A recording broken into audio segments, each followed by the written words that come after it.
கேளுங்கண்ணே.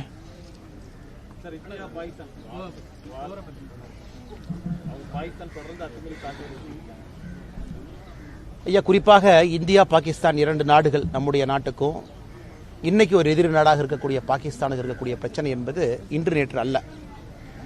ஆனால் இன்னைக்கு இந்தியாவுடைய ஒரு ரெஸ்பான்ஸ், பாகிஸ்தான் செய்யக்கூடிய தவறுகளுக்கு நாம் கொடுக்கக்கூடிய பதிலடி என்பது இன்னைக்கும் நாம் பொறுத்து அறத்தின் அடிப்படையில் தான் நம்முடைய பதிலடி இருக்கு.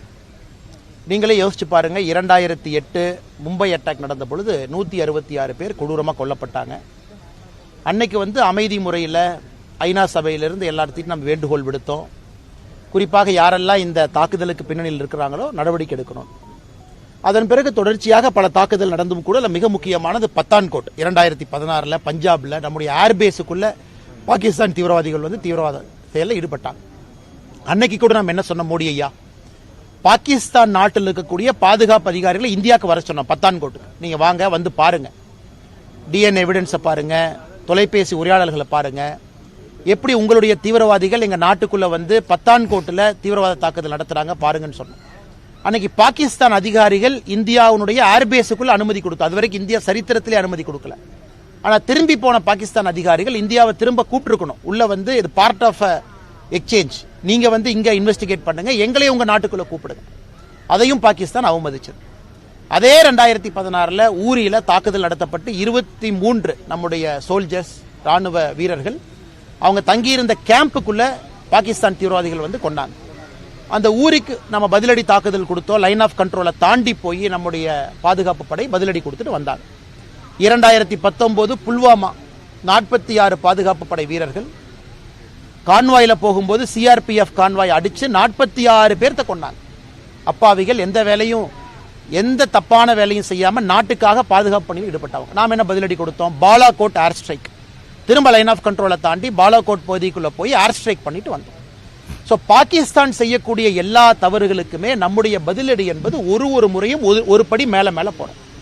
எனக்கு 2025 எல்லாத்தையும் தாண்டி பெகல்காம்ல 26 அப்பாவிகளை, 25 இந்தியர்கள், ஒரு நேபாளர், அதுவும் குறிப்பாக அவங்க எந்த மதத்தை சார்ந்தவங்க, நீ இந்து மதத்தை சார்ந்தவனா அப்படின்னு கேட்டு கொண்டிருக்கிறாங்க.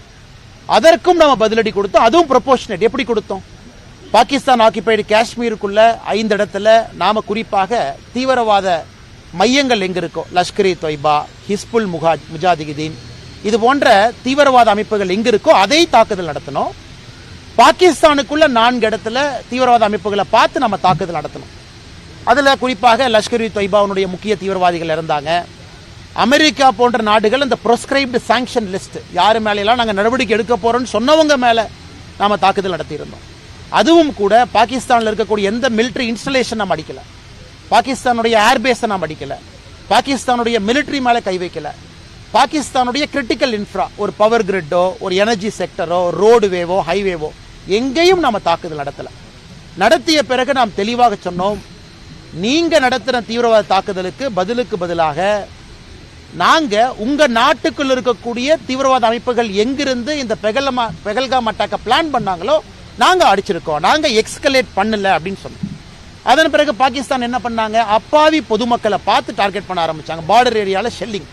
இன்னைக்கு பாருங்க, காஷ்மீர்ல அசிஸ்டன்ட் கலெக்டர் ரேங்க்ல இருக்கக்கூடிய ஒருவர் கொல்லப்பட்டிருக்கின்றார். பாகிஸ்தானுடைய ஷெல்லிங்ல இன்னைக்கு காலையில் அதிகாலையில் அசிஸ்டன்ட் கலெக்டர், பிளாக் டெவலப்மெண்ட் ஆபீசருக்கு மேல் கிரேட்ல இருக்கிறவங்களை கொண்டிருக்காங்க. 20க்கும் மேற்பட்ட அப்பாவி பொதுமக்களை கொண்டிருக்கிறாங்க. வெறும் ஷெல்லிங், இன்டிஸ்கிரிமினேட். பொதுமக்களுடைய வீடு எங்க இருக்கு அதை நோக்கி ஷெல் பண்ணு, அப்பாவிகள் இறக்கட்டும். அதை தாண்டி கடந்த இன்னைக்கு 13 நாளாக லைன் ஆஃப் கண்ட்ரோலை தாண்டி ஷெல்லிங் நடக்குது. கடந்த 3 நாட்களாக 400க்கும் மேற்பட்ட ட்ரோனை நம்ம நாட்டுக்குள்ள அனுப்பி அந்த ட்ரோன் கிட்டத்தட்ட ஜம்மு அண்ட் காஷ்மீர், பஞ்சாப், ராஜஸ்தான் எல்லா பகுதிகளிலும் கூட அந்த ட்ரோன் அட்டாக் நடத்துறாங்க. ஸோ இந்தியா எடுத்த நடவடிக்கை என்ன? பாகிஸ்தானிலிருந்து வந்த தீவிரவாதிகள் செய்த தவறுக்கு அந்த தீவிரவாத மையங்கள் எங்க இருக்கோ அதை நோக்கி நாம் அடிக்கிறோம். பாகிஸ்தான் திரும்ப என்ன பண்றாங்க? இந்தியாவில் இருக்கக்கூடிய அப்பாவி பொதுமக்களை பார்க்கறாங்க. அப்ப மக்கள் எல்லோரும் முடிவு செய்ய கொள்ள வேண்டும். நம்ம மேல ஒருத்த போர் தொடுக்கும் பொழுது திரும்பி நம்ம பதிலடி கொடுக்கல, நம்ம கோலை. ஆனா நம்ம மேல ஒருத்தன் போர் தொடுக்கும் பொழுது திரும்ப நாம பேச வேண்டிய கட்டாயம் இன்னைக்கு இந்தியாவுக்கு இருக்கு. இன்னைக்கும் இந்தியாவை பொறுத்தவரை இன்னைக்கு 10:30 மணி நாம் பேசிக் கொண்டிருக்கக்கூடிய நேரம் 10:30 மணிக்கு நம்முடைய முக்கியமான பிரீஃபிங் டெல்லியில அந்த 2 ராணுவ பாதுகாப்பு படை அந்த அதிகாரிகள் பெண்மணிகள் 2 பேரும் ஃபாரின் செக்ரட்டரியோட 10 மணிக்கு முக்கியமான பிரீஃபிங் இருப்பதாக நான் அறிந்தேன். அதனால் அதை நீங்க பார்க்கணும் பத்திரிகை நண்பர்கள். இந்தியாவை பொறுத்தவரை பொறுத்திருக்கின்றோம், அறத்தின் அடிப்படையில் இருக்கின்றோம். பாகிஸ்தான் செய்யக்கூடிய தவறுக்கெல்லாம் பதிலடி கொடுக்கிறோம். அதே நேரத்தில் நாம் புரிந்து கொள்ள வேண்டும், நாம $4 trillion எக்கானமி, மிகப்பெரிய பொருளாதார நாடு. பாகிஸ்தான் $360 பில்லியன், அதாவது 12ல் 1. இன்னைக்கு இந்தியாவுடைய மொத்த பொருளாதார உற்பத்தி திறன்ல 12 நாம் இருக்கோம்னா பாகிஸ்தான் 1 இருக்காங்க. சோ பாகிஸ்தானோடு சண்டை போட்டு ஜெயிச்சு நமக்கு ஒன்றும் ஆக போறது கிடையாது. நாம எந்த நாட்டினுடைய ஒரு எல்லையும் பிடிப்பதற்காக இந்த சண்டை போடல. ரஷ்யா உக்ரைன் மாதிரி போர் கிடையாது.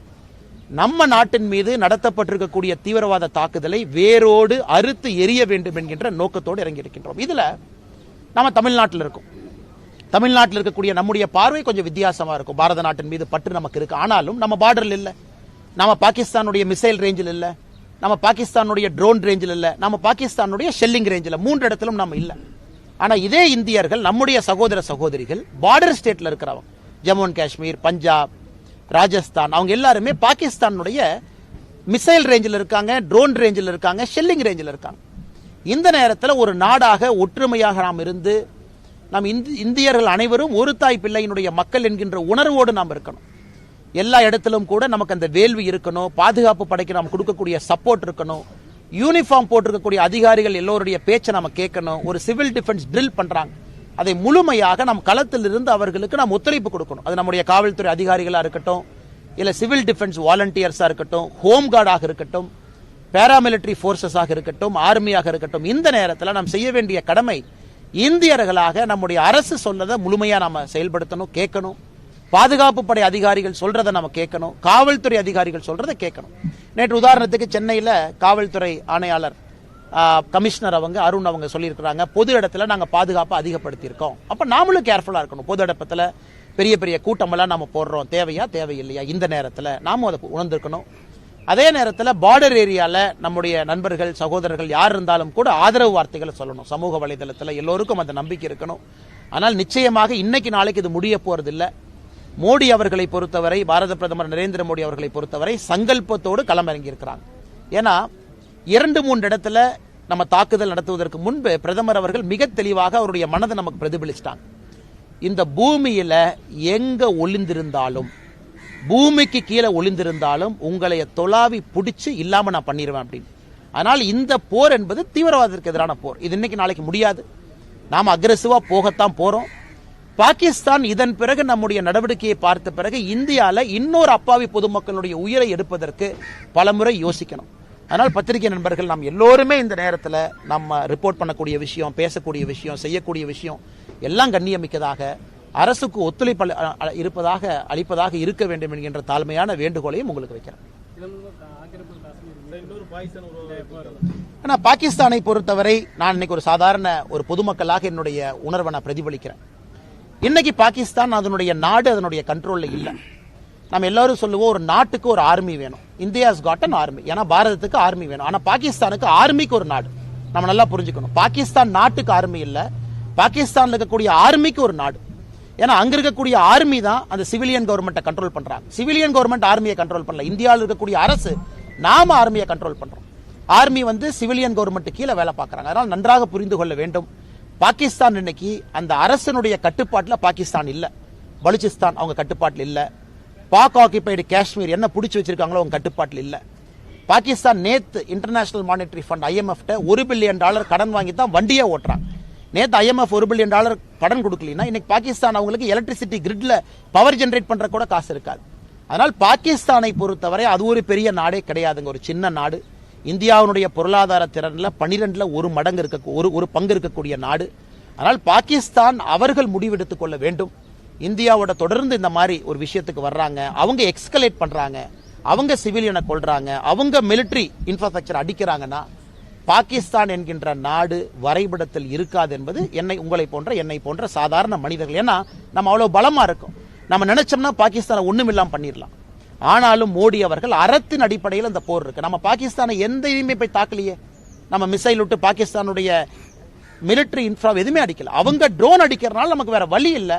அவங்களுடைய ஏர் டிஃபென்ஸ் சிஸ்டத்தை நம்ம டேக் ஆஃப் பண்ணிருக்கோம். லாகூர்ல இருக்கக்கூடிய சைனா கொடுத்திருக்கக்கூடிய ஏர் டிஃபென்ஸ் சிஸ்டத்தை நாம எதுக்கு அடிச்சோம்?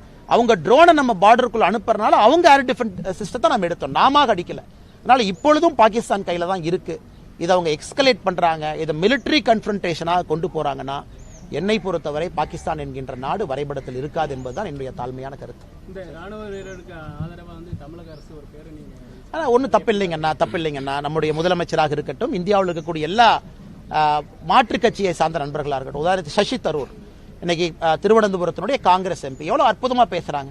இன்டர்நேஷனல் மீடியா எல்லாம் பாருங்க, ஸ்கை நியூஸ்ல, பிபிசியில மிக அற்புதமாக இந்திய அரசு எடுத்திருக்கக்கூடிய நடவடிக்கை என்ன நம்ம செய்யறோம், எதுக்கு செய்யறோம் அப்படிங்கறத ஒரு காங்கிரஸ் கட்சியை தான் சசி தரூர், அவங்க பார்லிமெண்ட்ல இன்னைக்கு எக்ஸ்டர்னல் அஃபேர்ஸ் அந்த ஸ்டாண்டிங் கமிட்டி சேர்மனா இருக்கிறாங்க. இருந்தும் இன்னைக்கு கட்சியெல்லாம் தாண்டி சசி தரூர் நிற்கிறாங்க. அது நம்முடைய காங்கிரஸ் கட்சியை சார்ந்த சில முதலமைச்சர்களாக இருக்கட்டும், மாற்றுக் கட்சி நண்பர்கள் ஓவாசி எடுத்துக்கலாம். நமக்கும் அவர்களுக்கும் எம்ஐஎம் கட்சியினுடைய தலைவர் எத்தனையோ மாற்று கருத்துக்கள் இருந்தாலும் பாகிஸ்தானை எதிர்க்கக்கூடிய விதத்துல எல்லாரும் ஒன்னா இருக்கிறாங்க. ஆல் பார்ட்டி மீட்டிங்ல எல்லா கட்சியும் ஒன்னா இருக்கிறாங்க, திமுக உட்பட. அதனால் தமிழகத்துல முதலமைச்சர் அவர்கள் ஒரு பேரணி எடுக்கிறேன், முன்னாள் ராணுவ வீரர்களை கூட அழைச்சிட்டு போறேன், நான் இதை செய்ய போறேன் அப்படின்னா அது வரவேற்கிறது தான், தவறு கிடையாதுங்கண்ணா. அதே நேரத்தில் முதலமைச்சர் அவர்களும் இந்திய அரசுக்கு இந்த நேரத்தில் முழுமையாக தன்னுடைய கோஆபரேஷனை கொடுக்கணும் அப்படிங்கிறதும் என்னை போன்ற மனிதர்களுடைய ஒரு வேண்டுகோள், ஒரு எதிர்பார்ப்பு. தமிழக அரசு இந்த 4 ஆண்டு சாதனை தொடரட்டும் பல்லாண்டுன்னு சொல்லி கொடுத்திருக்காங்க. சாதனை எப்படி ஆனா 4 ஆண்டு சாதனைகளை பொறுத்தவரை இன்னைக்கு நாம விலாவரியா பேசணும்னா அதுக்கு ஒரு தனி பிரஸ் மீட் வச்சு பேசணுங்கண்ணா. இது வேதனையான 4 ஆண்டுகள். பொருளாதாரத்தில் தமிழ்நாடை பொறுத்தவரை பின்னோக்கி போக ஆரம்பித்திருக்கின்றோம். இன்னைக்கு இதை பேச வேண்டாம்னு நினைக்கிறேங்கன்னா, இன்னைக்கு இருக்கக்கூடிய சூழ்நிலை, நாட்டினுடைய சூழ்நிலை, இந்தியா பாகிஸ்தான் இந்த போர் மூலக்கூடிய அந்த அபாயமான இந்த சூழ்நிலையில் இன்னைக்கு பேச வேண்டாம்னு நினைக்கிறேங்கன்னா, நிச்சயமா பத்திரிகை நண்பர்களை இதெல்லாம் முடிஞ்சதுக்கு அப்புறம் நாம் பேசும்போது, ஆனால் இன்னைக்கு நான் பேசும்போது அது பொலிட்டிக்கல் அட்டாக் அது மாறிச்சுன்னா தப்பா போயிடும். நம்ம ஆதாரத்தின் அடிப்படையில் பேசினாலும் இன்னைக்கு அந்த அரசியல் பேசுறாங்கிற கெட்ட பேர் எனக்கு வந்துடும். நிச்சயமா வருகின்ற காலத்தில் நம்ம இதை பத்தி டீட்டெயிலாக பேசுவோம். நன்றி, வணக்கம்.